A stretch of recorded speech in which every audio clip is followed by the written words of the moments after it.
Welcome to our channel academy classes.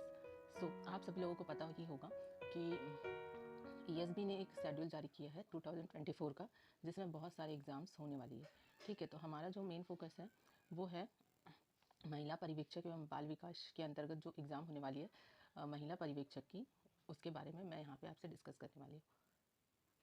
तो जैसे कि आपको दिखाई दे रहा होगा, दिसंबर 2024 तक होंगे एग्ज़ाम।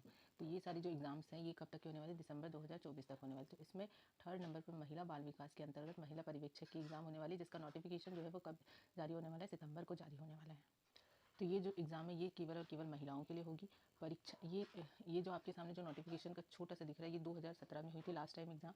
इनका जो एप्लीकेशन है वो 21/2/2017 को स्टार्ट हुआ था। 1 महीने बाद ही जो है इसकी एग्ज़ाम हो गई थी ना। तो आपको अभी से इसकी तैयारी स्टार्ट कर देना है अगर आपको इसके लिए इसका फॉर्म फिल करना है तो। हाँ, एक और इम्पॉर्टेंट बात है कि ये केवल और केवल महिलाओं के लिए होती है, पुरुषों का इसमें कोई भी फॉर्म फिल नहीं होता है, ओनली फॉर लेडीज़ होता है।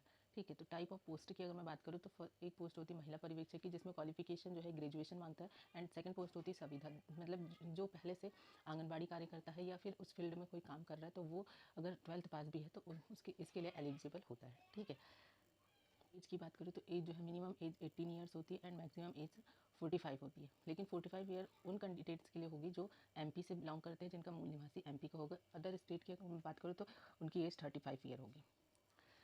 एक अच्छी बात होती है कि इसमें कोई भी निगेटिव मार्किंग नहीं होती है। अगर आप रॉन्ग आंसर भी कर रहे हैं तो उस पर आपके कोई भी अंक नहीं कटता है, कोई भी निगेटिव मार्किंग नहीं होती है।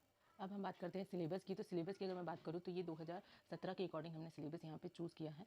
उसी के अकॉर्डिंग हम देखेंगे कि किस टाइप का सिलेबस होता है। सिलेबस में चेंज होने की संभावना बहुत ही कम है। मैं आपको बता दूंगी कि कहाँ पे सिलेबस जो है वो चेंज हो सकता है। ठीक है, तो फर्स्ट जो है ये टोटल 200 मार्क्स का होता है। पहला जो इसमें खंड होता है वो है महिला एवं बाल विकास, जिसमें 45 मार्क्स के क्वेश्चन आएंगे। सेकेंड है प्रबंधकीय योग्यता, जिसमें 45 नंबर के क्वेश्चन आएंगे। थर्ड होता है पोषण एवं स्वास्थ्य, जिसमें 55 नंबर का आएगा। और फोर्थ होता है अन्य, जिसमें सामान्य ज्ञान, कंप्यूटर, सीए, गणित एवं रीजनिंग। ठीक है, तो ये सारे मिक्स करके 55 नंबर के क्वेश्चन आते हैं, जो कुल मिला के होते हैं 200 मार्क्स के। इंग्लिश में भी आप सिलेबस देख सकते हैं। Women's and child development pedagogy, management skill, health and nutrient, general में GS, computer, CA, maths and reasoning, total marks 200। अब मैं देखो सिलेबस की बात करूँ तो पहला जो खंड है, प्रथम खंड पोषण एवं स्वास्थ्य।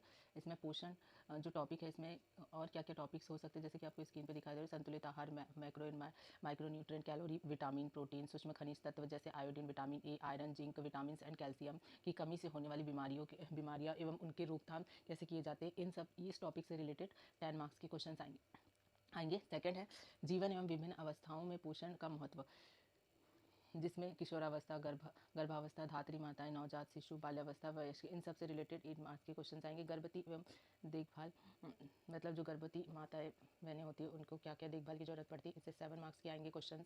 टीकाकरण से 8 मार्क्स के। स्वास्थ्य के विभिन्न राष्ट्रीय कार्यक्रम जो भी योजनाएं संचालित है उनसे 6 मार्क्स की। कुपोषण से रिलेटेड 8 मार्क्स के क्वेश्चन आएंगे। और सामान्य जो बीमारियां होती है, जैसे दस्त हो गया, उल्टी, आंखों एवं नाल का संक्रमण, खसरा और इस टाइप के जो बीमारियां हैं, इनसे रिलेटेड 8 मार्क्स के क्वेश्चन आएंगे। अगर मैं सेकंड खंड की बात करूँ, सामान्य ज्ञान एवं तर्क शक्ति, इनसे रिलेटेड सामान्य ज्ञान विभागों एवं योजनाएं, मतलब जो भी महिला एवं बाल विकास की योजनाएं संचालित है उनसे रिलेटेड 10 मार्क्स के क्वेश्चन आएंगे। जो भी नियम संचालित करती है मध्य प्रदेश सरकार और सेंट्रल गवर्नमेंट की सरकार, जो भी नियम या फिर प्रस्ताव लेके आती है उनसे रिलेटेड 10 मार्क्स के क्वेश्चन आएंगे। जैसे कि अगर मैं इसमें बात करूँ, कानून, बच्चों की कानूनी अधिकारों एवं संबंधित नियम अधिनियम, शिक्षा का अधिकार, महिलाओं के कानूनी अधिकार एवं संबंधित नियम अधिकार, यौन उत्पीड़न, घरेलू हिंसा, दहेज प्रतिरोध, संपत्ति का अधिकार, बाल विवाह रोक अधिनियम, इन सबसे रिलेटेड 10 मार्क्स के क्वेश्चन आएंगे। शारीरिक संरचना, जैसे कि पाचन तंत्र, ग्रंथियाँ, प्रजनन तंत्र, किशोरावस्था, इन सबसे रिलेटेड 8 मार्क्स के क्वेश्चन आएंगे। कंप्यूटर का बेसिक ही पूछेगा, जैसे कि इंटरनेट का हो गया, मोबाइल संरचना, इन सबसे रिलेटेड 7 मार्क्स के क्वेश्चन आएंगे। सामान्य गणित जो है वो 8 मार्क्स का आएगा। इसमें एडवांस मैथ्स नहीं आती है, ओनली फॉर अर्थमेटिक होता है। और रीजनिंग के कुछ क्वेश्चन आएंगे। ठीक है, तृतीय खंड की बात करें हम, जिसमें प्रबंधकीय गुण मतलब मैनेजमेंट आता है, मैनेजमेंट से रिलेटेड क्वेश्चन आएंगे। इसमें संरचना एवं परामर्श कौशल से संबंधित 2 अपठित गद्यांश आएंगे, जो कि 12 मार्क्स का होगा। सेकेंड टॉपिक है विकास की अवधारणा एवं इनकी मुख्य चुनौतियाँ, पंचवर्षीय योजनाओं, इन सबसे रिलेटेड 10 मार्क्स के क्वेश्चन आएंगे। नेतृत्व विकास, आप किस टाइप से मैनेज करते हैं, आप किस टाइप से लीडर बनते हैं, इन सबसे रिलेटेड 8 मार्क्स के क्वेश्चन आएंगे। संप्रेषण की परिभाषा, कम्युनिकेशन से रिलेटेड 7 मार्क्स के क्वेश्चन आएंगे। सामुदायिक संगठन एवं मोबिलाइजेशन से रिलेटेड 8 मार्क्स के क्वेश्चन आएंगे, मतलब कि आपकी जन भागीदारी कैसी है, ये सब आपको किस में पढ़ना पड़ेगा, मैनेजमेंट के इसमें पढ़ना पड़ेगा। ठीक है, अब लास्ट जो टॉपिक है वो है खंड 4 पार्ट 4, जिसमें है शिशु की प्रारंभिक एवं देखभाल शिक्षा। इसमें पूरा का पूरा बच्चों से रिलेटेड होगा। बच्चों को किस किस टाइप की क्या क्या ज़रूरतें महसूस होती है, उनका परिचय क्या है, प्री नेटल एज क्या होती है, प्रथम 0 से 6 ईयर में, 3 ईयर में, ये सब बच्चों से रिलेटेड मतलब क्या क्या उनको ज़रूरत पड़ती है, कैसे उनका विकास होता है, इनसे रिलेटेड उनका संरक्षण कैसे करना है, बेसहारा बच्चों को कैसे आवास प्रदान करना है, निःशक्तजन को कैसे, एड्स से प्रभावित बच्चों से लेकर योजनाएं, कानून क्या चल रहे हैं बच्चों से रिलेटेड, ये सारे इन सब से रिलेटेड 11 मार्क्स के क्वेश्चन आएंगे। इस टाइप से आपका पूरा सिलेबस जो है वो 200 मार्क्स का होता है। तो 1 बाय 1 हम टॉपिक लेंगे और इसके बारे में मैं आपको इस चैनल में वीडियो अपलोड करते रहूँगी। अगर आपको वीडियो पसंद आए तो प्लीज़ लाइक कीजिएगा, शेयर कीजिएगा, चैनल को सब्सक्राइब करिएगा। Thank you.